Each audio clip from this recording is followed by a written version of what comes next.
Hi and welcome to your SQA Assembly.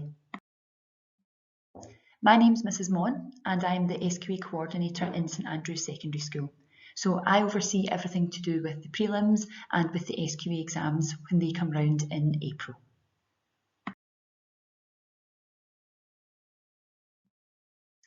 So this assembly is to give you some information with regards to the dates that your prelim exams will run, what to expect from the prelim exams, because we're conscious that for a number of young people you've not experienced a diet of exams, perhaps in the games hall, so this is just to give you some information about what you can expect from that so that you feel as fully prepared as possible.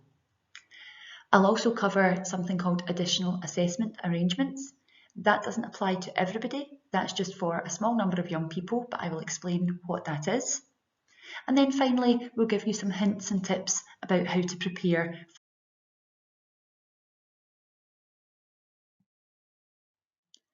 So the dates of your exams. Our prelims are going to run over a 2-week block, and that block will run from Monday the 10th of January until Friday the 21st of January. This year, our exams are going to take place in a number of different locations. Some exams will take place in the games hall, and some exams will take place in classrooms. Within the games hall, your seats will be distanced out to take account of social distancing. The hall will be well ventilated, we'll have carbon dioxide monitors, and within your classrooms, just like they are when you're in your classrooms being taught, COVID measures will be complied with. So the timetable for the prelim exams will be issued to you. Every single person in the senior phase will receive a paper copy of that prelim timetable, and it will also be posted on Teams. So your pupil support teacher will post it on your PSHE Teams page, and your year head will also email it out to the year group, that Glow page that we have. So even if you're to lose your paper copy, the prelim timetable will be very easily accessible across Teams, Glow, and we'll also have spare paper copies for anyone that needs to collect another one. When you receive your prelim timetable, I would advise that you go through it with a highlighter and you highlight each day that you have an exam. Make sure you highlight the correct subject, the correct level. You note the time of the exam and the location. If for any of you there are clashes, you have 2 subjects that you're timetabled to sit the exam at the same day, at the same time, then please come and see myself, Mrs Mon, straight away. Don't panic about that, don't worry about that. We'll make an alternative arrangement for you to sit one of those exams at a different time. But if there are any clashes, it's really important that you come and see me as soon as you realise. So for those of you who've never sat an exam within an exam hall before, these pictures show you what to expect, what it looks like. So on the left you can see the young people are actually sitting their exam. You can see that the tables are arranged in rows. And right up at the back you may be able to see 2 adults standing. Those are our invigilators. And invigilators are a team of people employed by the school who come in to make sure that your prelim exams and your SQA exams run smoothly. And on the right you can see the hall before the young people have come in to sit their exam. And on the desk there will be a piece of paper. We have a prayer to St Joseph of Cupertino, who's the patron saint of exams. We always start each exam with a prayer. And there will also be a seat number on your table. And I'll explain a little more about the seat number in the next couple of slides.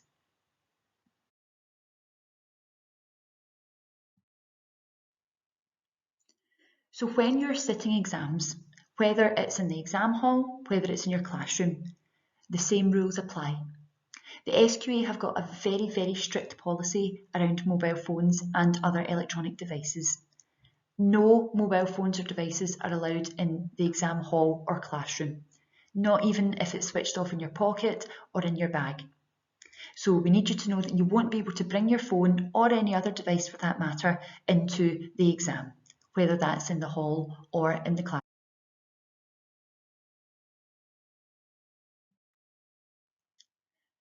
For exams that will be taking place in the games hall, each candidate will be allocated a seat number.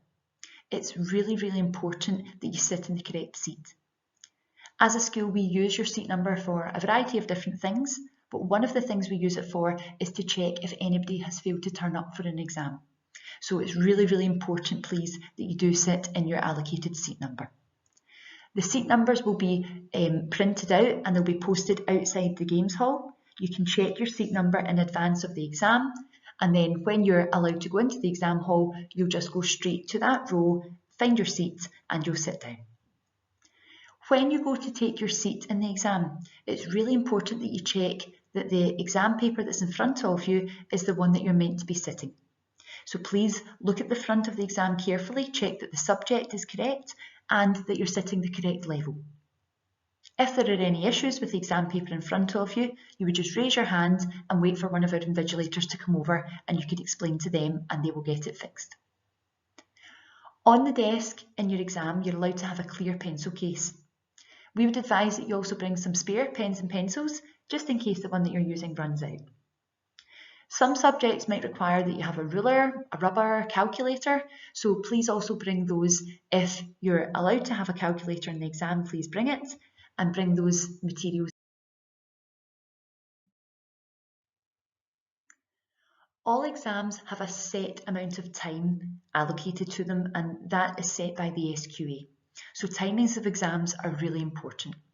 And that's why we're asking you, on the days that you have an exam, please don't just arrive at school on time, please come into school early. Prior to the exam starting, all the candidates will be asked to line up in the crush hall.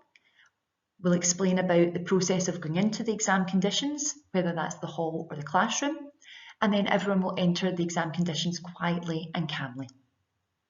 As I've said, exams have got very strict timings, so it's really important that they start on time. Throughout the exam, you can check how long that you've got left and make sure that you're going to have enough time to finish by using large clocks that will be on the walls.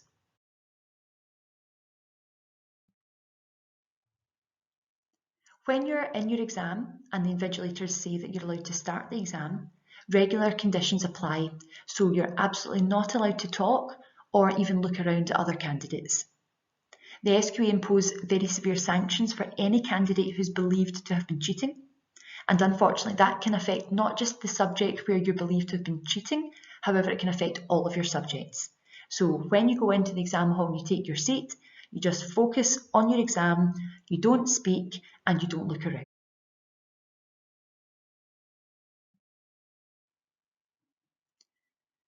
Now, for some young people, they may require additional assessment arrangements, and that really just means that they need some extra arrangements in order to sit their exam.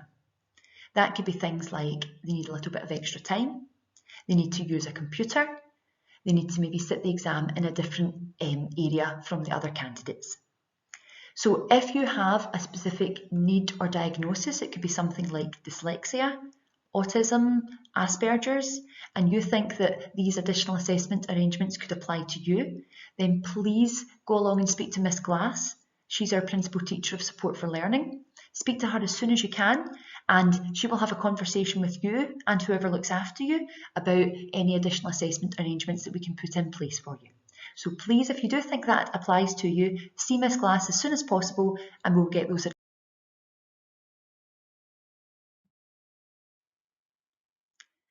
A very common question that we sometimes hear from candidates is, what do you do if you're off on the day of an exam?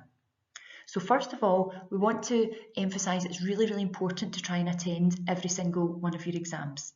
However, there can sometimes be factors that can prevent you from getting into school. Firstly, if you test positive for COVID, please don't come to school, okay? If you are sick on the day of an exam, non-COVID related, or there's some sort of family emergency, which means you're not able to get into school, please don't panic. Most important thing, contact the school.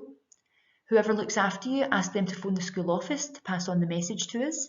You can personally email your class teacher, your pupil support teacher, your head of year, email me as the SQA coordinator, please to let us know that you're unable to attend that day for the exam and the reason. If anyone is unable to attend the day of an exam, then we'll make an arrangement for you to sit the prelim when you're able to get back to school or you're well enough to come back. If you are off school due to ill health, sometimes we require a medical certificate from your doctor. If that's needed though, we would speak to you about that and we could get.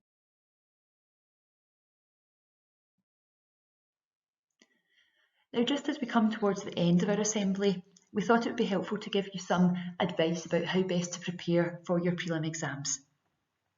Hopefully most of you have already started preparing and you're well underway with your exam revision. But the first thing to do is to get yourself organised. Have a folder for each subject in which you'll be sitting an exam and organise all of your notes within each of those folders. Sometimes it can be helpful to do this unit by unit. Make a study timetable. It's really good to plan your time so that you can take into account any other commitments that you have, and you can start to plan what subjects you're going to study on which evenings. When you're making your study timetable, it's important that you build in short breaks. You don't get the best out of your studying if you try and sit and revise and study for long blocks of time. So don't sit there for 2 or 3 hours trying to learn an English quote or write an essay or anything like that. The best way to revise is to revise for perhaps 45 minutes to an hour and then build in a short 10 or 15 minute break, stretch your legs, go and get a drink of juice, come back and then start again for another 45-minute block or 1 hour. In school, we've got a very, very rigorous supported study session up and running. This has been in place since September. We're so lucky that so many staff in our school give of their time after school and sometimes Saturday morning sessions. So please, please take advantage of that and get yourself along to supported study where possible. Another really good way to prepare for exams is by trying past paper questions. And you're able to access all past paper questions through the SQA website. There's a link to the past papers and you just filter it by the subject and the level. And you'll be able to access past paper questions from the last.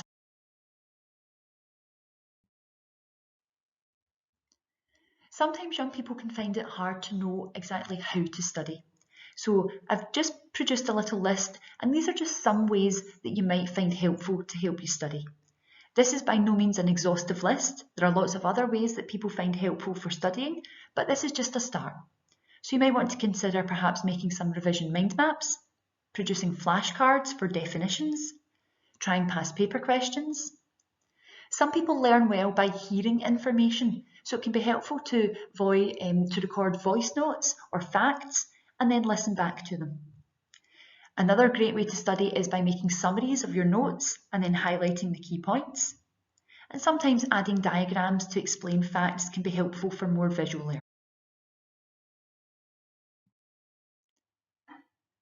What we would like you to remember is your prelims are like a practice run for the SQA exams, which will take place in April, May. So however you get on in your prelims, whatever results you get, use these to motivate you to get even better results in the SQA exams. And when you get your prelim results back, chat to your teachers about your result. Ask them for feedback on what you can do to improve or to build on any areas that were perhaps a bit. So just to finish off, a reminder, your exams will run from Monday the 10th of January until Friday the 25th of January. Hard copies of your prelim timetable will be distributed. It will also be available on Teams and on your Glow groups. And the very, very best of luck to all of you. If anyone has any questions or you would like to talk to me about anything that I've discussed in this assembly, please come along and find me and we'll have a chat. I share an office with Mr. Quinn, so you can find me at the end of the admin corridor in the office on the right-hand side.